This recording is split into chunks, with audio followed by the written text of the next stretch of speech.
My name is Dennis Belcher. I've been a woodturner for about 20 years now. And over most of that time, the lathe has been my friend. It has supported what I've done. And it's not something I think about because it's just there. But early on, that wasn't the case. Early on, it fought me. It took a small error and magnified it into a large one. And slowly it dawns on me that if I gave my lathe some TLC, some maintenance, and kept it in good tuning, that it would actually support my work. And as I've done that, it became easier and easier to make those curls fly and to enjoy wood turning.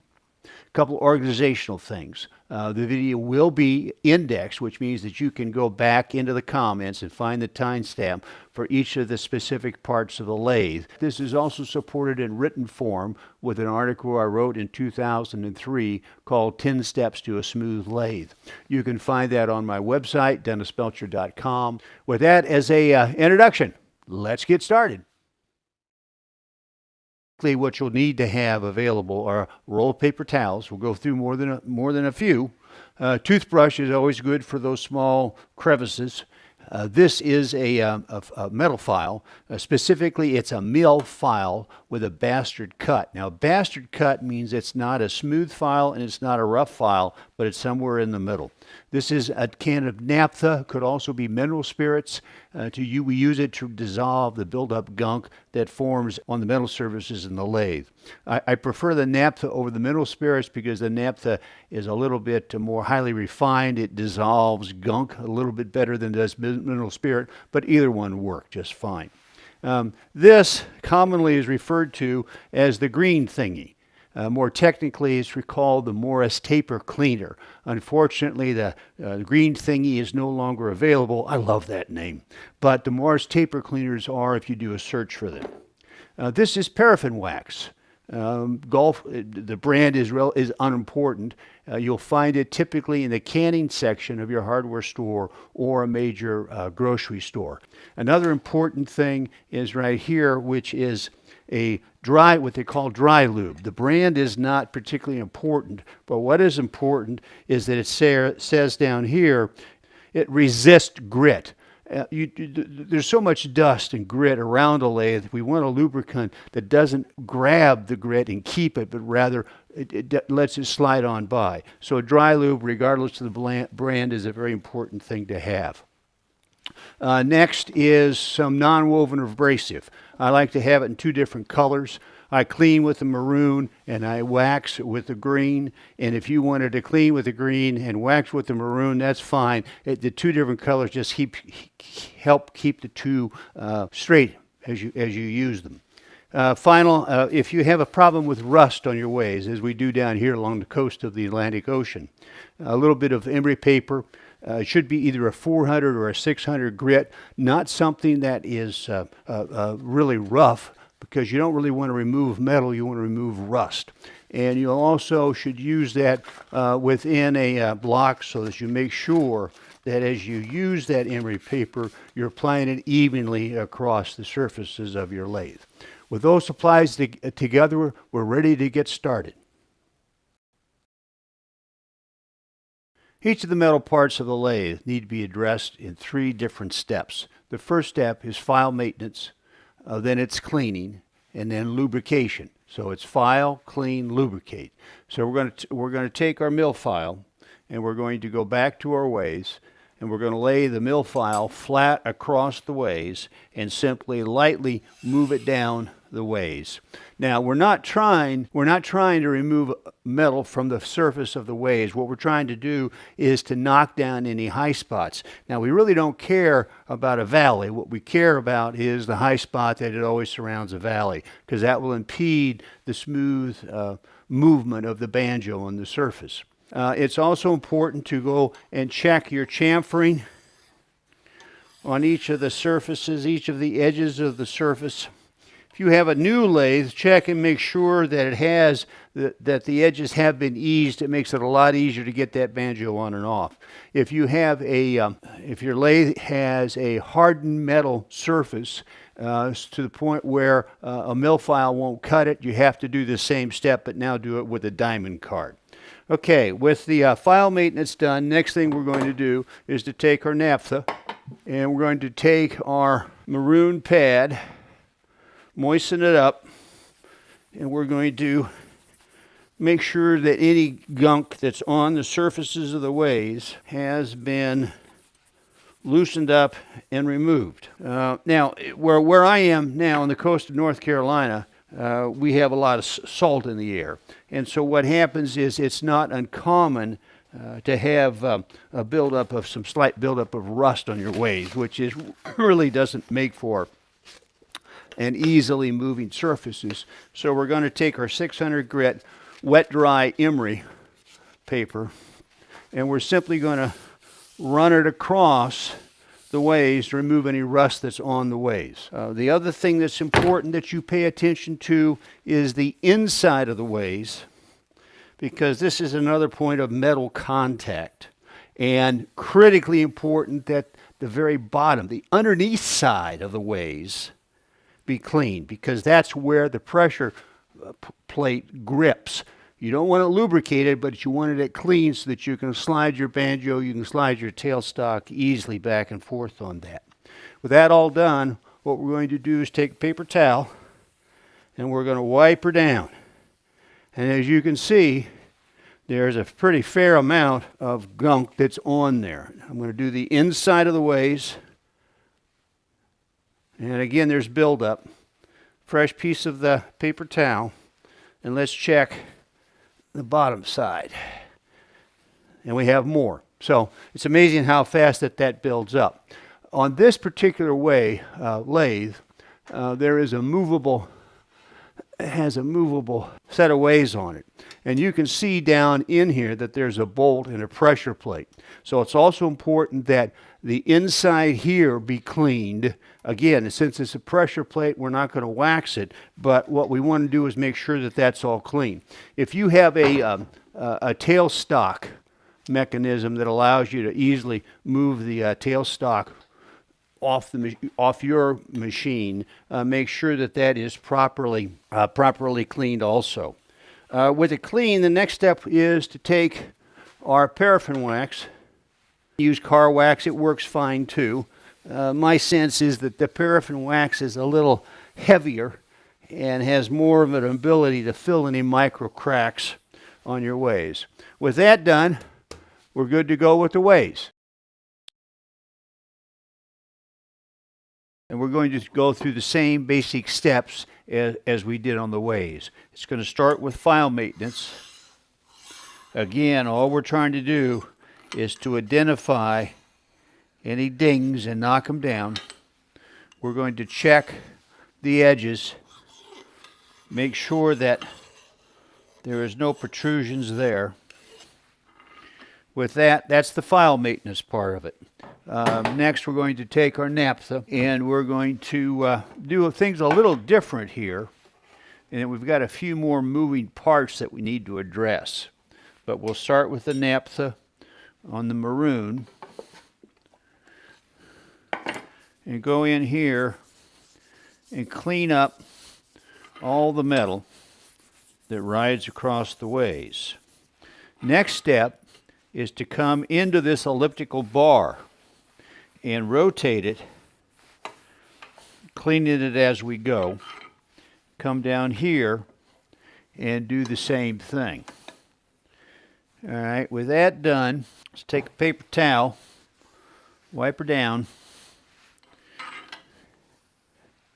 and we have the same grime that shows up.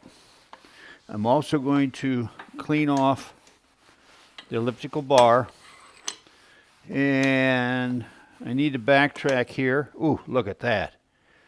Because we missed one very important part. The banjo and also the tailstock use either a round or rectangular piece of stiff metal, And what it does is as you turn this elliptical bar, it brings it in closer and it grabs the bottom of the ways. And it's very important for this grip that the bottom of this be clean. And that's what we're doing here. We don't want to wax it, but we want that metal to metal contact to be quite robust. So we're going to go back around here, and then we'll come back in and clean it up with paper towel. There you go. Now the cleaning, and now we're to the lubrication. So we're going to do the same thing we did on the ways with the paraffin wax. Come back in and spread that around, kind of force it into any micro cracks that exist on the Banjo. Again, no wax here because that's a gripping spot. The reason for the dry lube is we do not want to have any kind of lubrication that attracts oil or gunk, because that would be counterproductive. So I'm going to put a good long string of that on there. Come back. I don't know whether you can tell, but I can. It's miraculous the difference it makes. Now we're not quite done with the Banjo. Now I'm going to turn this around. Is right here. I mean, again, as this turns around and around and around, that's a wear spot. So we're going to do two things there. We're going to take a toothbrush and we're going to clean up all around that spot. Come back in with a little bit of dry lubricant in there so that and move it around, just so that it slides, turns easily. Now we're going to go up to the tool rest, and what we're going to do is get all the accumulated sawdust and gunk out of the threads on the tool rest. Next part of the tool rest is put your finger down there and see if you feel any issues. If you do, they need to be addressed. You could take a piece of emery cloth or emery paper, roll it up, come back in, put it in there, maybe put a dowel in the middle of it, and take out any high spots. Again, it's the high spots we're concerned about, not the low spots.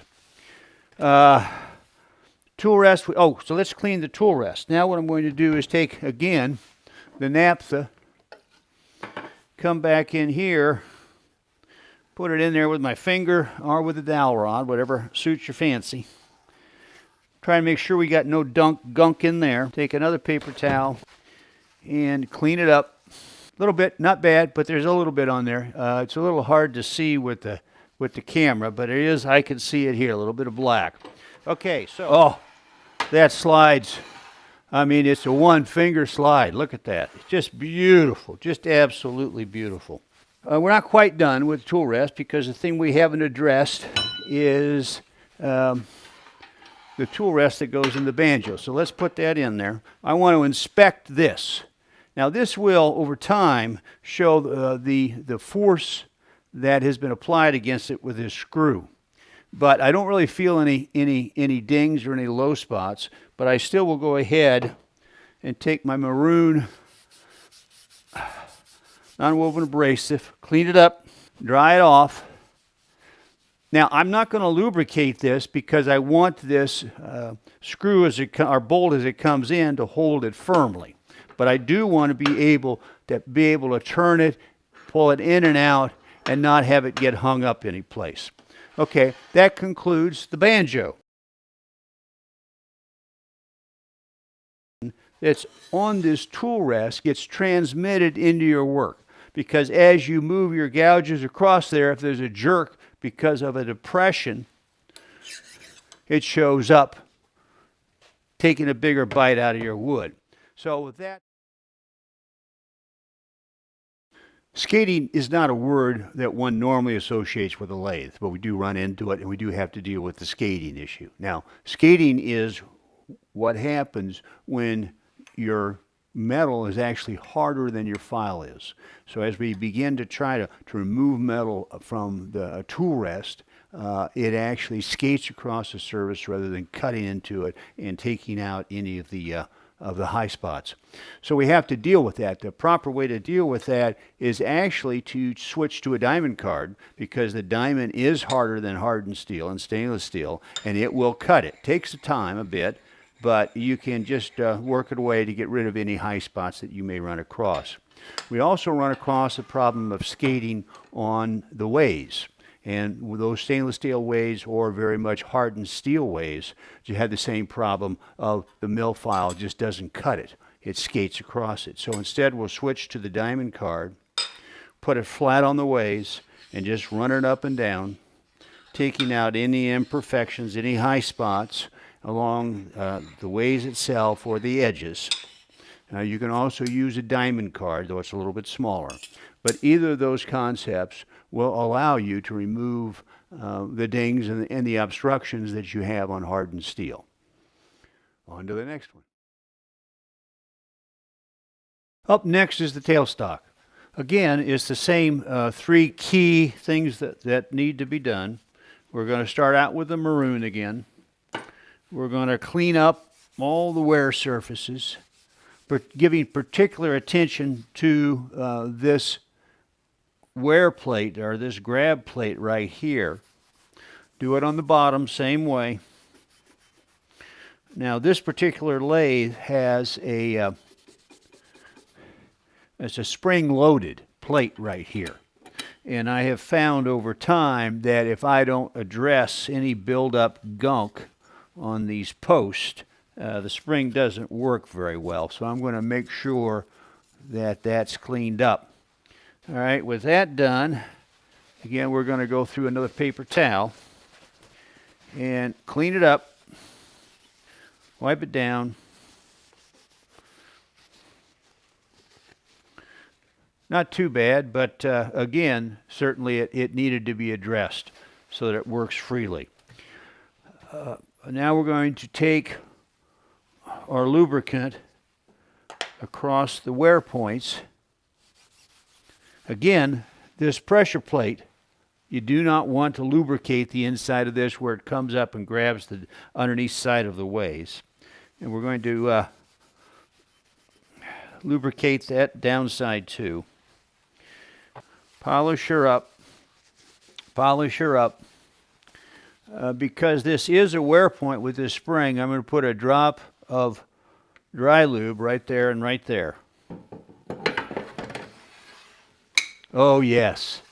Oh, yes. All right. Next up, let's go to the hand wheel. And this is where the toothbrush is invaluable for getting in here and getting all of that dust and grime out of there. Again, it's a wear point that we do not want to have attract dust, so we're going to use the dry lube again. Turn it around. Let it work itself in. It doesn't hurt to put a drop here and a drop there on the hand wheel, because that is a wear point also.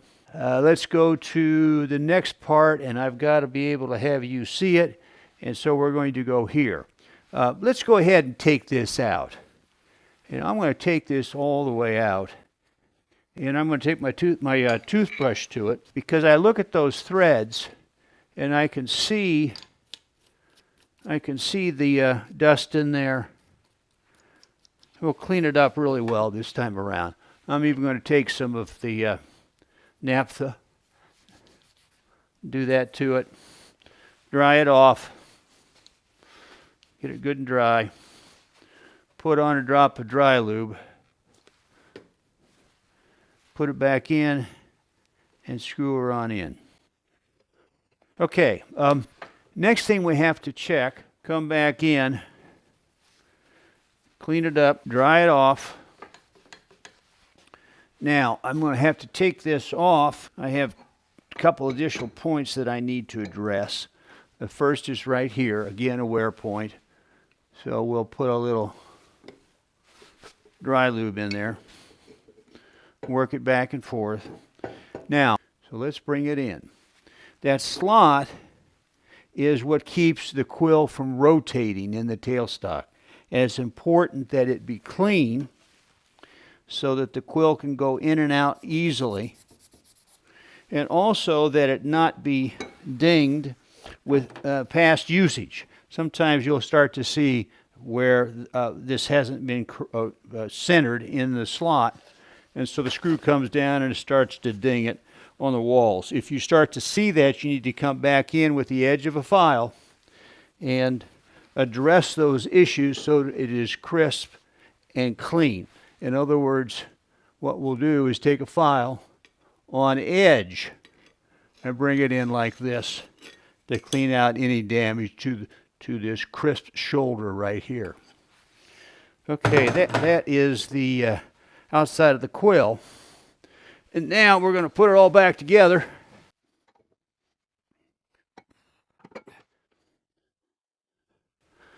Okay, one final point I want to attend to is a little bit of dry lube there. Come back in, polish it in, and we're done. Next area we'd like to cover is the headstock itself.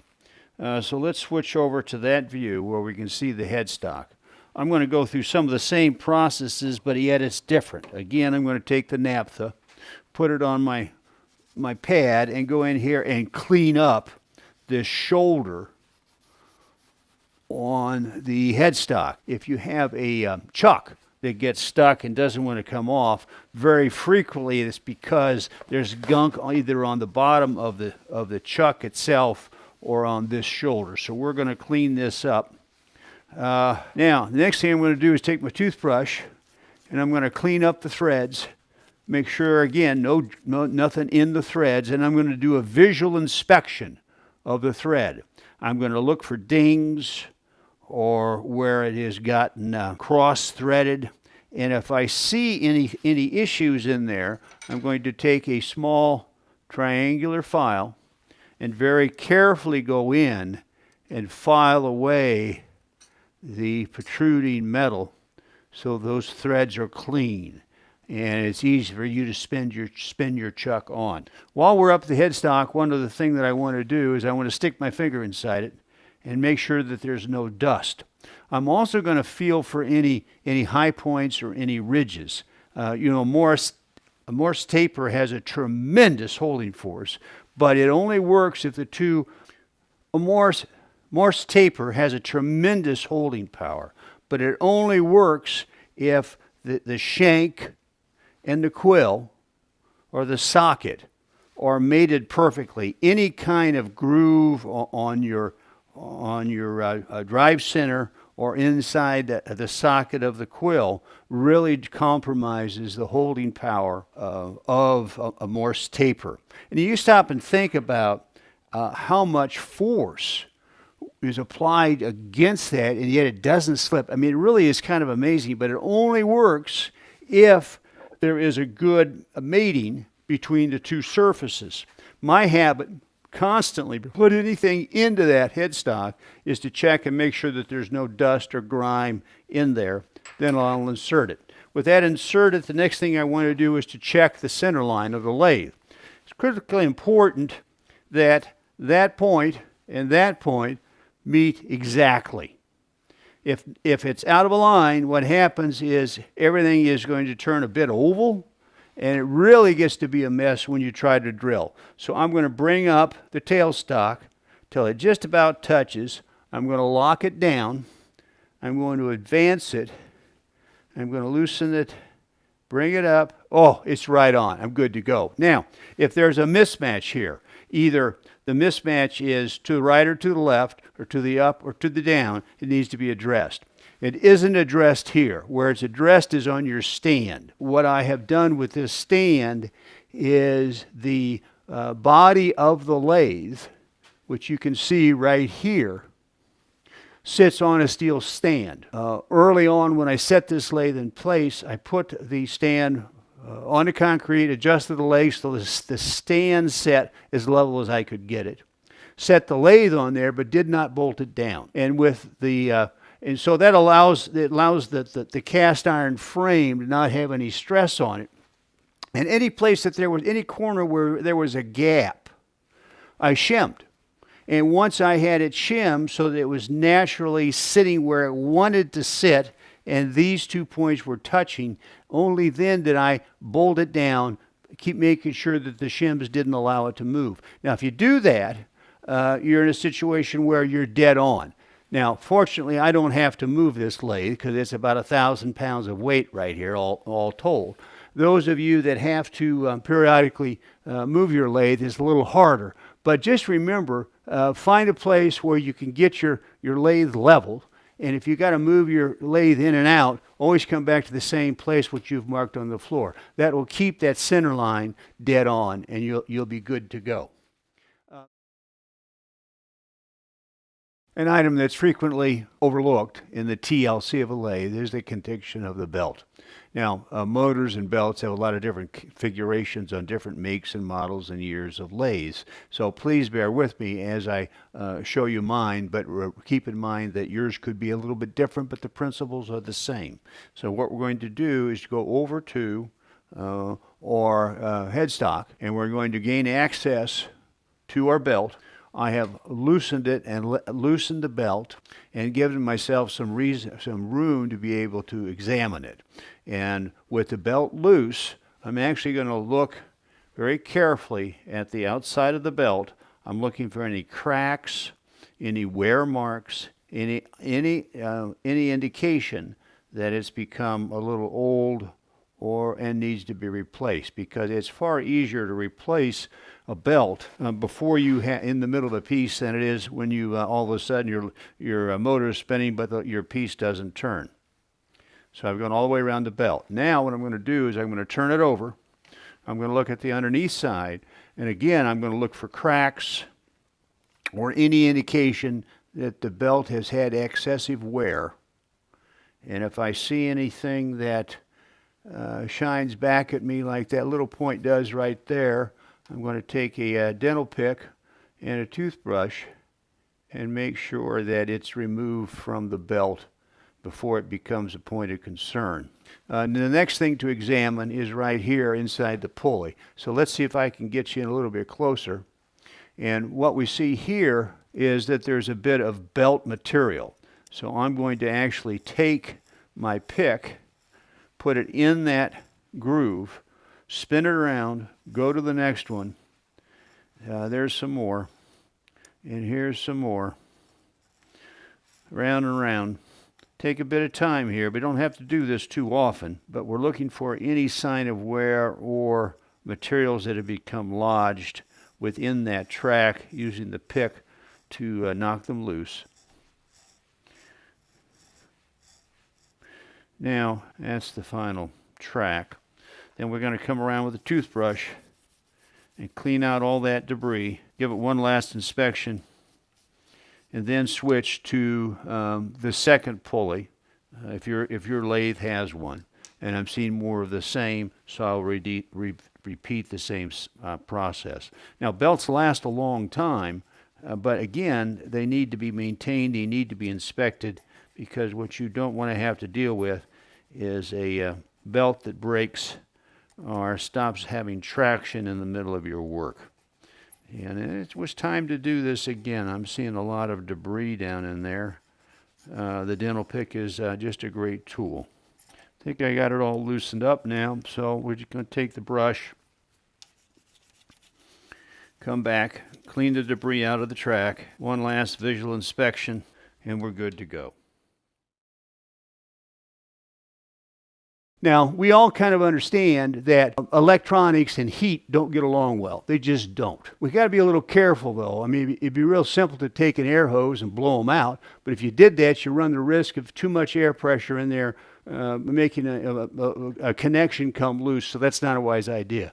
But better yet, use your vacuum. You know, vacuum out your electronics wherever they may be to make sure that there isn't an accumulated dust which gives rise to heat that will damage the electronics.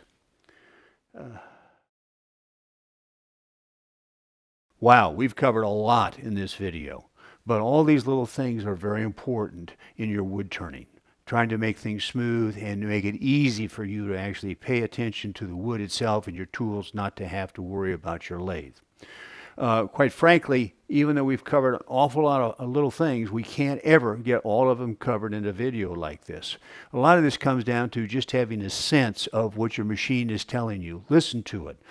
Feel the vibrations. Don't just keep going when you hear something that's a little bit unusual. If you hear an unusual sound, stop the lathe, trace it down, figure out what's going on, and give it the TLC that it needs. Because if you do these things and you pay attention to your lathe and give it TLC, there's a tremendous joy that it gives back to you. And speaking of joy, if you found this video worthwhile, I'd very much appreciate a thumbs up down below. It helps me know that I'm on the right track, trying to make sure that all woodturners have the opportunity to pick up the core knowledge that they need to share the joy that I have shared in woodturning. I thank you very much.